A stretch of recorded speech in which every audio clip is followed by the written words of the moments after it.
La Madonna di Canneto, a truth that has been well hidden. In this video, you will learn about how the tyrants of the past are related to those of today, hiding what these beautiful types of stories were truly about. Italians all over the world still pay homage to this story, rightfully so. But to just continue on without exposing the truth, we'll be paying homage to the tyrants who are desperately hoping that this too will fade with time. The truth is out in so many ways. Hopefully this event hits home with you. Every culture has a similar story, as they should. It's important to note that the writer has also had this similar experience, and we'll be sharing this in another video. These are not one-ofs. La Madonna di Canneto is about an apparition. Although it is beautiful, it was also in a time, like today, continued unrest between the people and the governments were much alive. Can we prove the apparition? And can it be explained? Yes.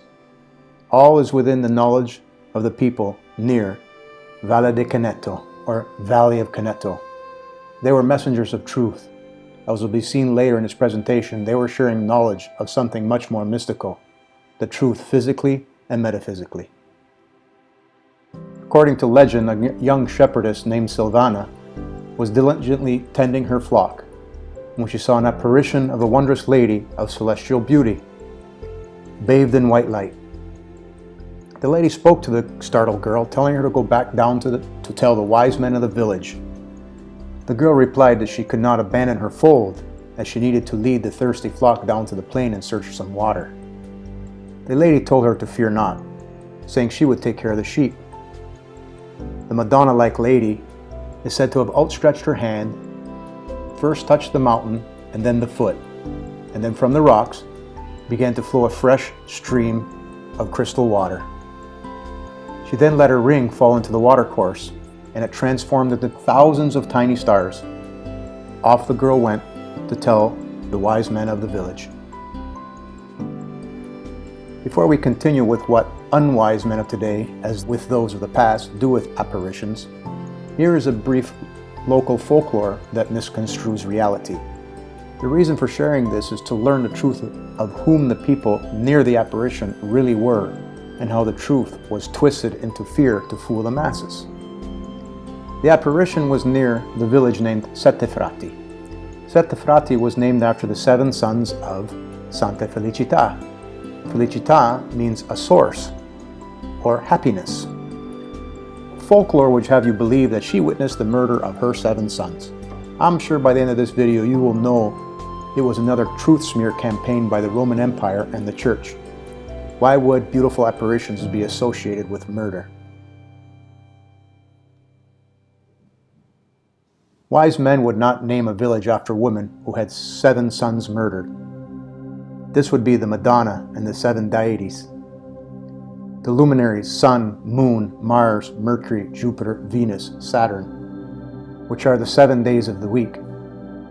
Using Italian to help, Tuesday is martedì, Wednesday is mercoledì. Use Italian Giovedi or Astrology, Jupiter is Thor, and Venerdì, Friday, Venus. Another example where language has separated truth. Then number 7 associated with many things physical and metaphysical, like the 7 white keys or natural notes of an octave, 7 colors of the rainbow, and 7 is the only digit that cannot divide wholly into a 360-degree circle, which is infinite with no beginning or end. Get it? It seems far-fetched, but just hang in there, it gets better. Historical evidence indicates that the first settlement near Sette Frati was founded by an ancient Italian tribe. It's actually an Italic tribe known as the Samnites. It's important to relate my several apparitions, epiphanies, and totem encounters, which allow me to sift through misinterpretations of the truth. I've been studying physics and metaphysics outside of a twisted academia for over 5 years now. These truths are undeniable. Who were these Italians in 343 BC? They were called the Samnites. The Samnites were truth people sharing philosophy, sharing who we are as humans and our relationship with the Absolute, aka God, aka Universe, aka number. The Absolute meaning how everything works with physics and metaphysics. They were amongst the greatest philosophers, teachers of all times. A famous Samnite was the philosopher or wisdom practitioner Irenaeus Pontius. He was a threat to the tyrants of the Roman Empire who prey on keeping people away from wisdom for personal gain, as it is today with the British Empire, whom rule the government, politicians, and the church with all its twisted religions. A true philosopher had wisdom in the meaning of phi, or philosophia. Do you see phi in there? What is philosophia? Phi is manifestation from the absolute. Everything from the micro to the macro works in this way, as understood by the many of the great humans throughout history, dating back as far as the Egyptians thousands of years ago, Leonardo da Vinci, apparent in all his paintings, and as recent as the last century, Nikola Tesla, who brought us back to the knowledge once known and forgotten. As was considered by Diogenes, a biographer of philosopher, Italy was one of the fountains of sources of philosophy. A quote from Diogenes: "The virtue of the happy man and a well-running life consists in this, that all actions are based on the principle of harmony between his own spirit and the will of the director of the universe.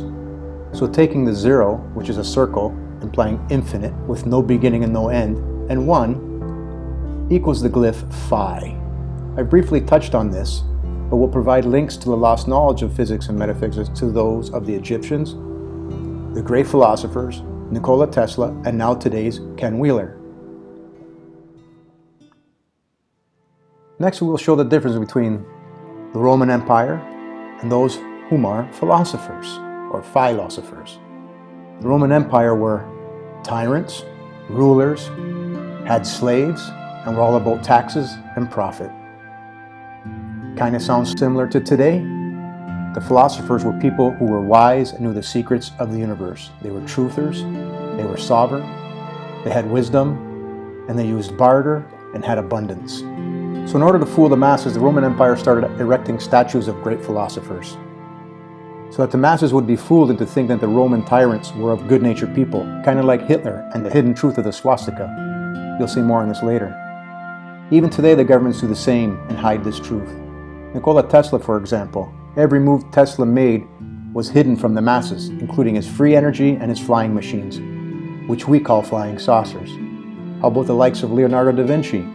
See links below. I will show you how he knew about phi, and the golden ratio, the swastika, i.e. the Da Vinci Code. It's undeniable. We will once again have free energy, abundance, peace, and harmony. In conclusion, the Roman Empire, which is the British Empire, whom controls every country on this earth, including the Vatican, has chasing a false idol, and that false idol is money. Instead, you need to learn truth, philosophia, or physics and metaphysics. Although this was a short video, it is quite simple with a very strong message. You need to ask yourself some questions like, why were the ancient Italians so concerned with phi and philosophia? Why are apparitions not as important as a false idol? And why are the Roman British empires muddying truth through fear stories surround apparitions? We are infinite and have been fooled by lost souls. In summary, which of the two symbols above do you think the Samnites were interested in? Lastly, why did the writer say he had apparitions? So if you are bored, you can skip the next couple of slides and go right to the credits, or stay on for some of the hidden truths and secrets of philosophers. I hope to tweak your interest, since music to physics, metaphysics can all be explained with this simple circle of 60 repeating numbers from the Golden Ratio series. This is part of the premise of the universe. Philosophia even shows you the river of heaven. Bear with me as we'll spend a few minutes on this slide. It's from another presentation. This is the zodiac wheel. It has the 60 repeating golden series numbers wrapped around it. Note that it starts on the left-hand side with a 0, then 1, signifying before and the start of a cycle. It also has metaphysical meaning. In layman's terms, the first one is the charioteer. Now just add each two consecutive numbers only keeping the last digit. For example, 0 plus 1 is 1. 1 plus 1 is 2. 1 plus 2 is 3. 2 plus 3 is 5. Don't worry, I won't go all the way around. 3 plus 5 is 8. 5 plus 8 is 13. Only keep the 3. 8 plus 3 is 11. Only keep the 1. 3 plus 1 is 4, and so on. Note that these numbers repeat after every 60, so there's 60 of them. So yeah, the Fibonacci series, the golden ratio series do have a pattern, and this is it. Look at the 4 zeros. There are only 4 zeros here, and you'll see a cross is formed.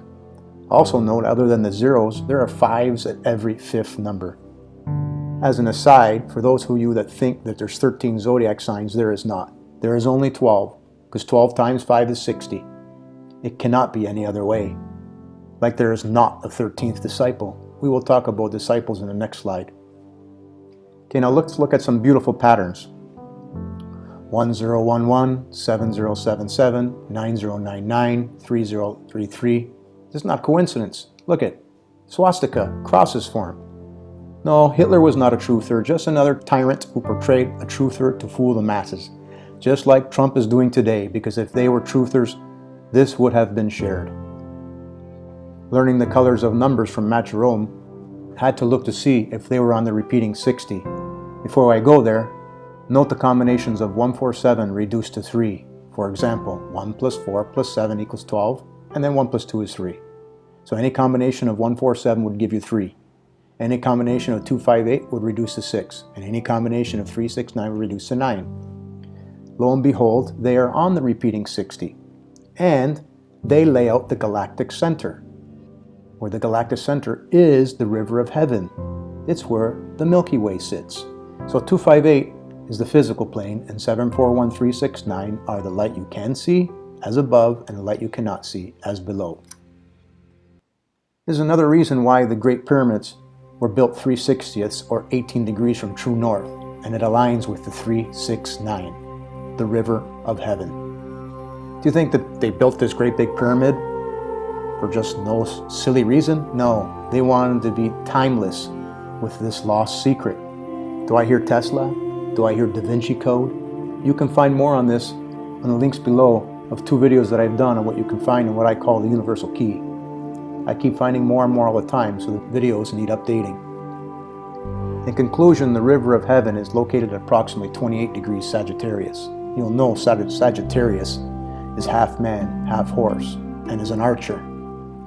And if you've watched my Seeing Self as What Not Self Is, then you will know who the archer is, the charioteer. How can a circle of 60 numbers paint the heavens? I'm going to say that again.